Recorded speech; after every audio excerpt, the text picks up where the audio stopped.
नमस्कार, स्वागत है आपका एबीपी न्यूज में। आपके साथ मैं हूं अखिलेश आनंद। आज राष्ट्रपिता महात्मा गांधी की 71वीं पुण्यतिथि है। 71 साल पहले आज ही के दिन 30 जनवरी 1948 को बापू की गोली मारकर हत्या कर दी गई थी। नाथूराम विनायक गोडसे ने 3 गोलियां मारकर गांधी जी का सीना गोलियों से छलनी कर दिया था। गांधी जी की हत्या से पूरी दुनिया स्तब्ध थी।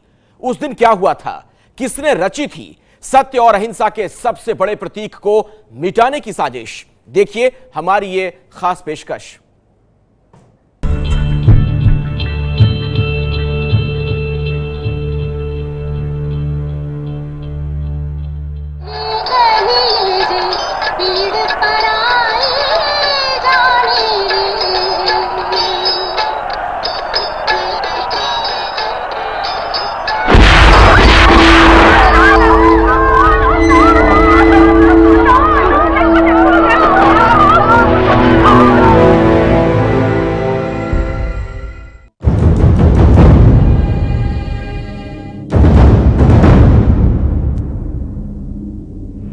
पुणे का शनिवार पेठ इलाका, यही वो इलाका है जहां पर हिंदू राष्ट्र प्रेम और अग्रणी नाम की पत्रिका के दफ्तर हुआ करते थे और यहीं से शुरू हुई थी महात्मा गांधी को मारे जाने की साजिश। 1947-48 में इन्हीं गलियों में घुमा करते थे नाथूराम गोडसे और नारायण आप्टे। यहां से आधे किलोमीटर की दूरी पर है नारायण पेठ का इलाका, जहां पर महात्मा गांधी की हत्या की साजिश में शामिल दिगंबर बड़गे शस्त्र भंडार चलाया करता था।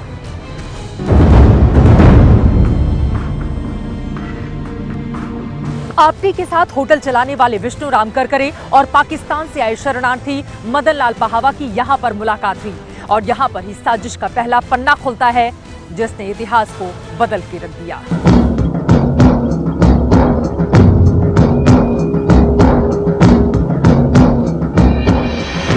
जिस वक्त महात्मा गांधी दिल्ली में अनशन के जरिए देश में भाईचारा बढ़ाने की कोशिश कर रहे थे, ठीक उसी वक्त पुणे में खतरनाक साजिश परवान चढ़ना शुरू हो गई थी।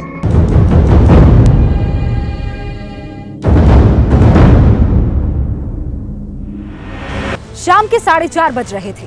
आप्टे और गोडसे सेकंड क्लास में बैठे हुए थे, जबकि बड़गे और उनके सहयोगी शंकर किस्तेया साधु के भेष में थर्ड क्लास में हथियारों के साथ बैठे थे। इन्हीं के खतरनाक मंसूबों के साथ डेक्कन एक्सप्रेस पुणे से मुंबई रवाना हो चुकी थी।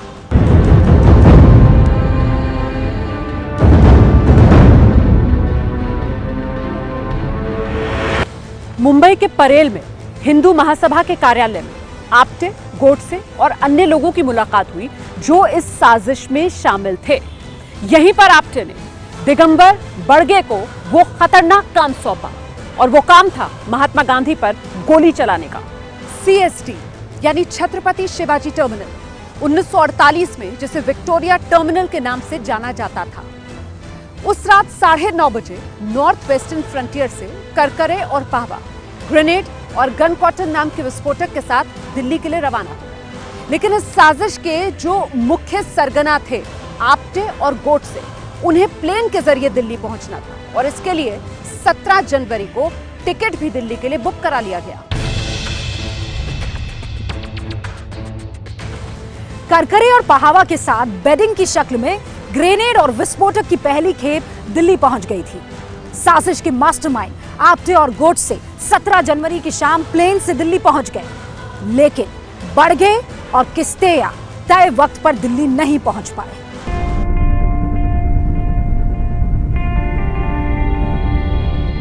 दिल्ली में तीनों प्लान बना रहे थे। वहीं दोपहर 2:30 बजे पंजाब मेल में सवार हुए बड़गे और उसका एक साथी किस्तेया। बड़गे का अहम रोल रहने वाला था और वो हथियारों का जानकार था। आप्टे के प्लान में उसका किरदार बेहद अहम था। वहीं दूसरी तरफ नाथूराम गोडसे का छोटा भाई गोपाल गोडसे भी दिल्ली के लिए एक पिस्तौल लेकर निकल चुका था।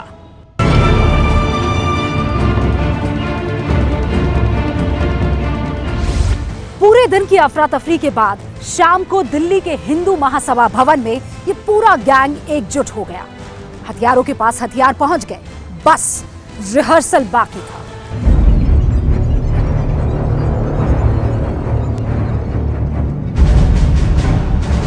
पूरे गैंग ने एक बार फिर बिरला भवन की रेकी की। इसके बाद वो लोग पास के जंगलों में हथियारों के साथ फाइनल रिहर्सल के लिए चले गए, लेकिन उनकी दोनों बंदूकों ने साथ नहीं दिया। जैसे तैसे करके एक बंदूक को शुरू किया गया।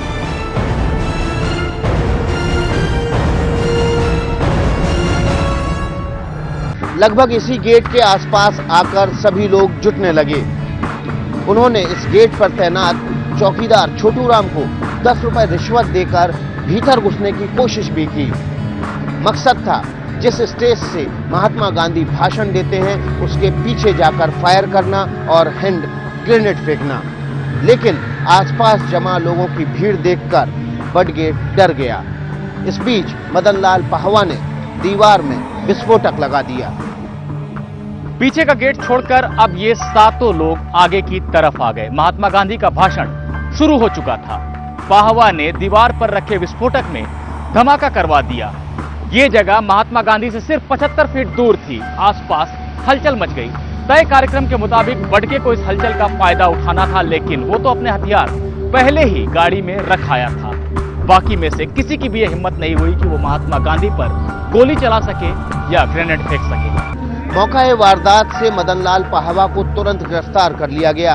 वो पंजाब से आया हुआ रिफ्यूजी था, इसलिए शुरुआत में लोगों को लगा कि ये एक शख्स का ही काम है, लेकिन बाद में फिर सामने आए मुंबई और पुणे से जुड़े लोगों के तार। मदन लाल के बारे में पुलिस का जो उसका बयान दर्ज है, उसके रिकॉर्ड्स में ये लिखा गया कि पुलिस को ये बहुत आश्चर्य लग रहा था कि हर वक्त जब वो अपना बयान दे रहा था तो वो ये दोहरा रहा था कि वो वापस आएगा। ये बात उसने दोहराना बंद नहीं की। उसने यहाँ तक कि उस गट में शामिल सारे एक्यूज्ड के बारे में किसी न किसी तरह से पहचान का प्रमाण पुलिस को दिया। महात्मा गांधी की हत्या की साजिश में शामिल बाकी 6 लोग धीरे धीरे खिसक गए। कुछ लोग बस और ट्रेन पकड़कर दिल्ली से निकल भागे। देखिए, महात्मा गांधी की हत्या ना कर पाने का सबसे बड़ा झटका नारायण आप्टे और नाथुराम विनायक गोडसे को लगा। कहा जाता है कि इस घटना से पहले आप्टे इस गैंग का सरगना था, लेकिन इस घटना के बाद नाथुराम गोडसे ने इस गैंग की कमान संभाली। मदन लाल पाहवा से पूछताछ में करकरे सेठ का नाम सामने आया। जांच में अग्रणी पत्रिका के कर्ता धर्ता गोडसे और आप्टे का नाम भी सामने आ चुका था। दिल्ली पुलिस को हथियारों की सप्लाई करने वाले बडगे का नाम भी पता चला। पाहवा का बयान उर्दू में लिया गया था। दिल्ली पुलिस ने इसकी जानकारी मुंबई पुलिस को दे दी, लेकिन मुंबई पुलिस के पास उस वक्त कोई उर्दू का ट्रांसलेशन नहीं था और ना ही मुंबई पुलिस ने इस जानकारी को गंभीरता से लिया। ऐसे लगा कि जैसे पुलिस और जो तंत्र था वो उस चीज़ को नज़रअंदाज किए जा रहा था। उस चीज़ के तरफ ज़रा भी उनकी कोई दिलचस्पी नहीं थी कि उसको देखे रहे। सरदार पटेल जो होम मिनिस्टर थे, उन्होंने ये कह दिया था कि मैं मजबूर हूँ, बापू मुझे उनकी सुरक्षा का इंतज़ाम बढ़ाने नहीं दे रहे। पाहवा के पकड़े जाने के बाद इस साजिशकर्ता गैंग में 6 लोग बचे थे। इनमें से भी 3 लोग अलग हो गए थे। अब बचे करकरे, आप्टे और नाथुराम गोडसे। इन तीनों में से भी सबसे तेज दिमाग चल रहा था नाथुराम गोडसे का। अब करकरे को ट्रेन से दिल्ली भेज दिया गया, जबकि आप्टे और नाथुराम गोडसे चल दिए ग्वालियर एक खतरनाक पिस्तौल का इंतजाम करने के लिए। आधी रात को दोनों ग्वालियर पहुंचे और सीधे पहुंच गए डॉक्टर दत्ता थे सदाशिव पचुरे के पास। पेशे से डॉक्टर, लेकिन हिंदू राज सेना के करता महात्मा गांधी के परपोते तुषार गांधी की किताब लाइट स्किल गांधी के मुताबिक गोडसे ने बिना किसी झिझक के गांधी को मारने की अपनी योजना सुना दी और साथ में रख दी फरमाइश एक जानलेवा पिस्तौल की। 28 जनवरी 1948 ये देर शाम तक महात्मा गांधी के खून के प्यासे 2 लोगों के हाथ में लग चुका था। खूनी और जानलेवा हथियार, एक 9mm Beretta semi automatic pistol. 28 की शाम तक करकरी दिल्ली पहुंच गया था, जबकि आप्टे और गोडसे ने बॉम्बे अमृतसर एक्सप्रेस पकड़ी दिल्ली जाने के लिए रात 10:30 बजे।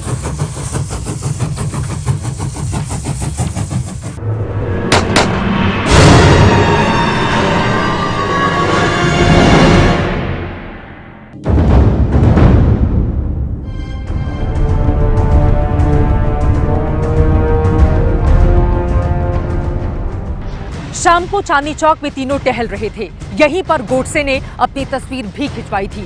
वो अपने आप को बहुत बड़ा हीरो मान रहा था। उसे लग रहा था कि वो बहुत बड़ा काम करने जा रहा है, लेकिन उसे इस बात का एहसास नहीं था कि उस दिन वो सिर्फ भारत ही नहीं बल्कि इंसानियत का भी सबसे बड़ा दुश्मन बनने जा रहा है।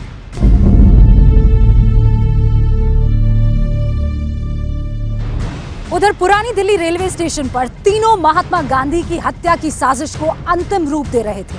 करकरे और आप्टे गोडसे के लिए बुर्का लेने के लिए चांदनी चौक तक चले गए ताकि गोडसे बुर्का पहनकर गोली चला सके। करकरे और आप्टे ने दोपहर को ब्यौरा किया था, रेकी की थी बिरला हाउस की, और गोडसे ने सुबह में रेकी की थी बिरला हाउस की। ये अपने आप को आश्वासन दिलाने के लिए कि कोई बंबई या पुणे का पहचान वाला पुलिस वाला है नहीं वहां। गांधी जी की प्रार्थना शाम 5 बजे शुरू होती थी। तीनों उससे पहले पहुंचना चाहते थे। उन्होंने पुरानी दिल्ली रेलवे स्टेशन से एक तांगा लिया और कनॉट प्लेस तक पहुंचे। कनॉट प्लेस में वेटिंग रूम में सामान रखने के बाद उन्होंने दूसरा तांगा लिया और उससे बिरला हाउस तक पहुंच गए।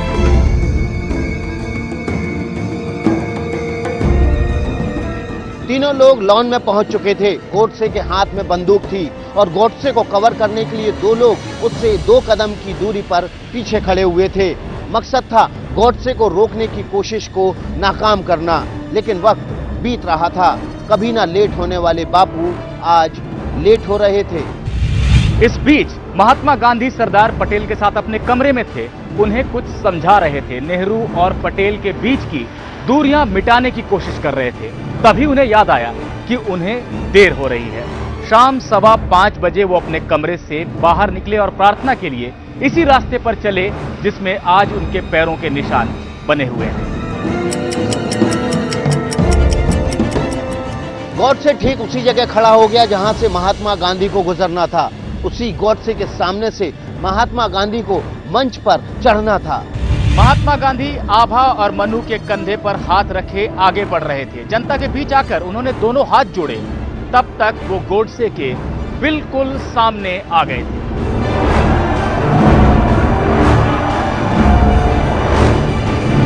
नाथूराम गोडसे इसी वक्त का इंतजार कर रहा था। गांधी से चंद कदम दूर खड़ा नाथूराम गोडसे चलकर महात्मा गांधी के रास्ते में खड़ा हो गया और हाथ जोड़कर कहा, नमस्ते बापू। महात्मा गांधी के साथ चल रही मनु ने गोडसे से कहा, भैया रास्ते से हट जाइए, बापू को प्रार्थना के लिए देर हो रही है।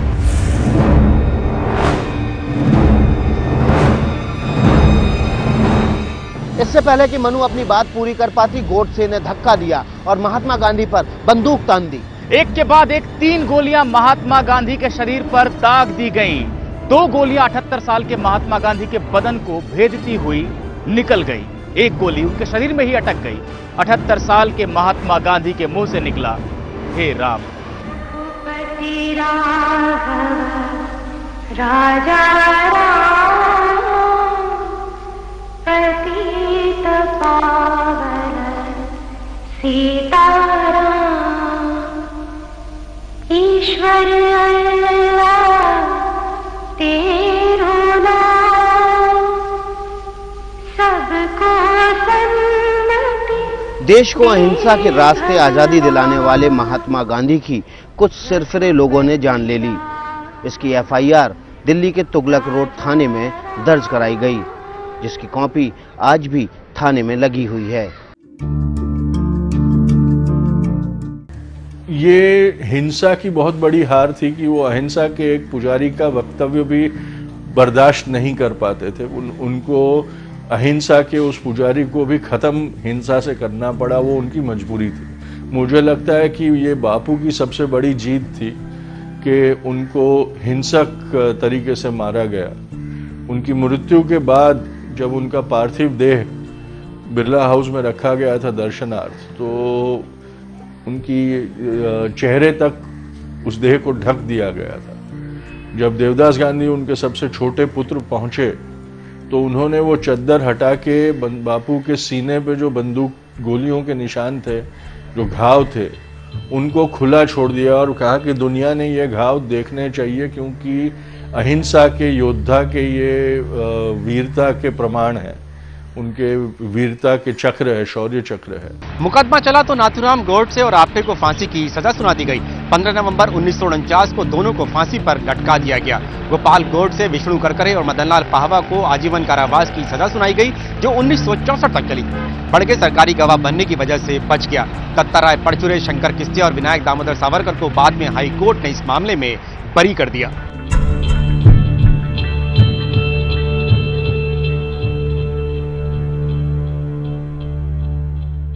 ये है एबीपी न्यूज, आपको रखे आगे।